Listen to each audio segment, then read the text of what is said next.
Hey everybody, T-Man here again, bringing you guys another video, and this video will be my second installment of fantasy booking. Last week I did a fantasy booking of how I would have booked WrestleMania 30. Hopefully you guys saw that video. If not, go ahead and watch that. This video is going to be how I would have ended the NWO angle and how I would have brought in Bret the Hitman Hart.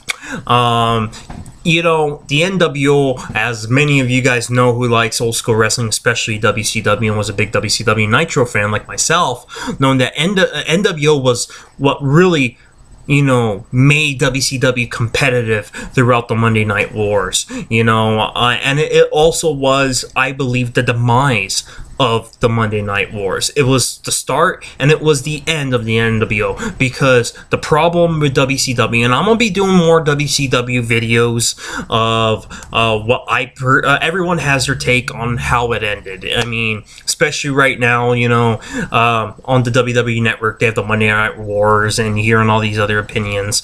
I'll give my takes on how WCW ended and stuff, but NWO was what really got it started, and it's what really ended it, because they never knew how to end the angle, okay? They never knew how to end it, and they were always bringing it back, and they were expanding it. So in this video, I'm going to tell you guys, you know, what I would have done to end it, what would have been a great way. And you know, let me tell you something. It's easy to look back. I'm not blaming Eric Bischoff. I'm a big Eric Bischoff guy. I think he's very smart. But I think it's very easy for me and many guys to look back on it and say what you would have did differently. So I'm not critiquing, because and when I was a kid, because I was a preteen, when all this was going on, and I thought it was great, and I didn't really realize it was killing the business when they didn't know how to end it, and they were going with the wolf pack. They separated it, and they didn't know how to end it. So it's really easy for me now, looking back at it as an adult, and saying, okay, now why did it end so badly? I mean, how come they didn't end it correctly? And, you know, it's easy for me to look back and say, okay, you know what? This is how I would do it. This is how I would have brought in Bret Hart. This is how I would have done a lot of things. And, I mean, another reason why WCW failed, as a lot of people know, is that a lot of the wrestlers in WCW had creative control, and they didn't want to do a lot of the jobs for the younger guys, and not to mention Eric Bischoff never even pushed the younger guys. You know, when I mean younger guys, I mean Rusev did it, Vince Russo, but he did it in a wrong way, and he did it when it was a little too late, and everyone was really out. I mean, the stars that they had that they could have pushed were guys with like Jericho, Guerrero, Booker T, Big Papa Pump, Scott Steiner, and Booker T. They pushed you know, a lot later, but those guys are guys, they you know, especially Jericho and Guerrero, they were, especially Jericho, more than ever. I mean, he was so good on the mic, especially in '98. But anyways, I'm getting off topic. If you guys watch my videos, I do that a lot. You know, I start talking and I think of another topic and I just go with it.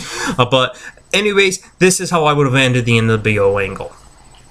If you guys remember, you know, if you think about this, what would be the perfect way to end the NWO? If you start from 96, when it started at the Bash at the Beach, 1996, and it really never ended, it kept coming back, but the perfect way to end that, if you remember, was the Sting angle. And it's kind of ironic, I didn't plan on that. I'm happy to wear my Scorpion shirt, my Sting t-shirt right now. That just happens to be a coincidence that I'm doing this. But Sting was always supposed to be, and for the storyline, was always the savior of WCW. You know, Sting was the guy that was WCW, okay? And even before the NWO, he was always the poster boy of WCW. So when the NWO came, he went into like a dark place, and you know, they even said in a lot of the Monday Night Wars on the WWE Network or whatever, and it's true, it was like he was mourning. He took that Crow angle from the movie and he went with it and kind of made it his own. And for a whole year, he was just up in the rafters watching the NWO wreak havoc on the company that he loves and he's been so loyal to. And if you just think about it as a story, which, you know, that's what professional wrestling is. They're storytelling. They're giving you a story in the ring. And you got to see, you know, the story of Sting and the NWO watching. And then one of my favorite moments was when Sting, you know, they never really knew what side he was, and then he made his allegiance to WCW quite memorable. At this one pay-per-view you guys could check out on the WWE Network was at Uncensored 1997. It was a three-team battle: Team NWO against Team WCW against Team Four Horsemen. And at the end of the match, the NWO won the match, which they tend to win all the matches. Sting came from the rafter with a baseball bat and started going to town with everyone, and that's when everyone knows, okay, he's with WCW. And they finally had the match at Starrcade. So here's how I would have ended it. I would have had exactly what they did. What they did at Starrcade was right. Okay, I wouldn't change anything they did at Starrcade. I would have left that the same. They had Sting win, and if you guys remember Starrcade 1997, it was Sting and Hogan, and one of the special referees was Bret the Hitman Hart. And this was 1 month after the Montreal Screwjob. So Bret Hart was a big, major topic at the time. Bret Hart was huge because he's coming off of this bad screw job from the Survivor Series 1997. He has a lot of publicity on him, and this was WCW's chance. You know, looking back at it, this was their chance to really start the next level and evolve from the NWO and kind of move forward. Now, I'm not saying completely ended the NWO, but kind of we saw the NWO on a terror for like over a year. Okay, for way over a year at that time, completely bashing someone. So now it's time, you know, not to continue with it. Yes, it worked. The stories have to evolve. So how I would have ended it would have been the same at Starrcade. Bret Hart coming in, costing Hogan the match. Sting is the main guy. Now, if you remember, Sting won that title in December. Then they stripped it from him the next night, and then they had the rematch in, I believe, February of 1998, which was Super Brawl. And then Sting lost the title in April to the Macho Man, and then the title went back to the NWO until Goldberg eventually won it. Now, that is where I would have changed everything, okay? You wanted Sting. You were begging for Sting. You know, that whole year with a baseball bat. I would have still not had him talk. I would have still kept the mystique, even though now he's wrestling. And I wouldn't take that title off of him. Now, I would have made it like an alliance. Now, they didn't know what to do with Bret Hart. Now, what I would have done, like I said, it's easier looking back at it and seeing what you would have did different.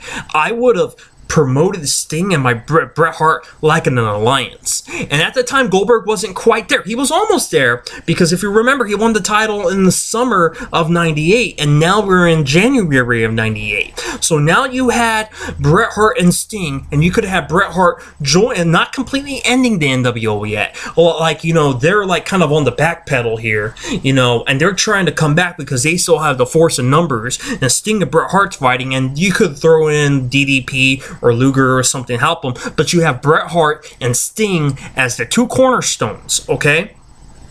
Now, Goldberg was getting red hot at the time, especially around summer. I would have booked it where Sting and Bret Hart, you know, and Goldberg would have kind of finished off the NWO, and you could have pushed the NWO and kind of ended it around 98, and then kind of have more heels than Nash and Hogan, and that whole turn that they did. And when you had the Wolfpack, I wouldn't have done the whole red and black. I would have, of course, had them fight, because now they're not used to getting their asses kicked. Now they have the alliance of Sting and Bret Hart going forward against the NWO, having Goldberg and maybe DDP, and really showing your core good guys now against your bad guys. And Scott Steiner, if you remember, turned on his brother at Super Brawl. I would have still maybe kept that, because the NWO would have still been in order around that time. So I mean, I always liked Big Papa Pump Scott Steiner. I always thought he was great. He had a great microphone, because he was great on the mic because he was funny.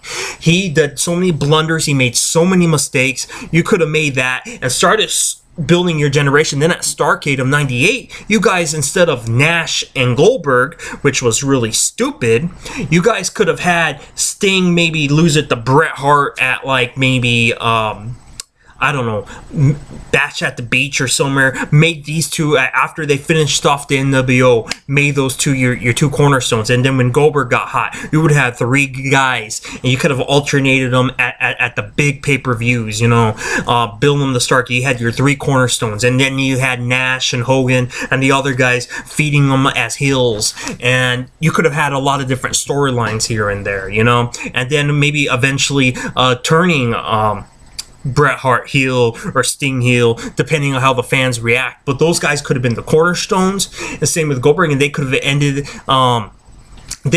it really properly right there. But Eric Bischoff just knew the NWO was hot and didn't want to end it, and really didn't have a plan after a year. It was just the same rhetorical thing over and over and over. And like I said, it's easier to look back at it, but I think having Sting, the Bret Hart, Goldberg, had that alliance, kind of push them out. I'm not saying for them to disappear, then from there having them go on different storylines or whatever, and then Sting and Bret Hart being your two big baby faces, and that could have been the answer to the whole Stone Cold and Rock thing that was going on in WWE, because they were the two major baby faces over there. And that could have been the answer, and I think Sting and Bret Hart could have produced better matches. You know, if they the worst thing that ever happened to Sting in 1998 was when he went with Wolfpack, Red and Black. That was the worst thing that ever happened to Sting, in my personal opinion. I mean, as a kid, I thought it was cool, but like I said, looking back at it as an adult, I'm like, wow, that was a really bad move. I mean, here it kind of, you know, goes against everything Sting stands for. Sting was the one guy that was supposed to be the savior of WCW, so what would have been more poetic than having the guy that was WCW ultimately be the demise of the NWO, the force that was trying to take it over. And then it would have told a complete story of how Sting defended WCW and got rid of the company that was trying to take it over. And then they would have had more storylines moving forward with Bret Hart and Sting being the main cornerstones, and then Goldberg getting hot. And then you could have had more heels. You could have built Scott Steiner. Kevin Nash was still young at the time. You could have fed those guys. Hogan, you know, no offense, but sometimes in wrestling, certain guys had it. At that point, 99, going to 98, 99, going into that, Hogan was getting hurt a lot. He was going in the back face, so you could kind of use him, and maybe more use him as like a little Godfather role, you know, kind of in the back, wrestle once in a while, you know. It's kind of hard for me to think of storylines for everyone right now, but, you know, you guys could have went in that direction. And then, you know, have Booker T and slowly start the new guys up, especially, you know, having that, you know, because I think the young guys would have had a chance to, you know, get major spots in WCW if the NWO angle would have ended, because the NWO angles took so much time out of Monday Nitro. They didn't really have time, you know, to really push these other guys, and maybe they would have, you know, because they would have been forced to use creative ideas to further their product and further the storylines and make bigger stars once when the NWO angle was. But it was just quick, it was easy to just, you know, stick the NWO out there. And I don't blame Eric Bischoff. He was really young at the time doing this, and I'm sure, you know, he has a whole set of plans of how he would have done things different, you know. But at the time, it was all about the ratings. It was all about beating WWE. But anyways, this will be my conclude my second video of my fantasy booking. So yeah, that's how I would have ended at the NWO. I think it's really important to stay focused on, you know, on the task at hand, and ending the NWO in a satisfying way for us, the viewers. And nothing would have been more satisfying and really nice to see that the story coming in a complete circle. You know, the guy that was always WCW ultimately defending it, and having Bret Hart coming in the right way and helping against that fight again to the NWO instead of joining the NWO, which Bret Hart did like a few months later that year, you know, and made no sense, and he was just another guy lost in the shuffle. So that's how I would have done things different, and that's how I would have ended it. So I mean, who knows what would have happened. And okay, guys, so that'll conclude this video. Hopefully you guys like that, and if you guys have any idea of other ideas for fantasy booking, what you guys would have liked, how I would have did certain storylines different in any era, Attitude Era, WCW, early WWE days, today's day and age, I'll be happy to respond or make a video on that. So until the next one, guys, I'll see you for the next video. Have a good one.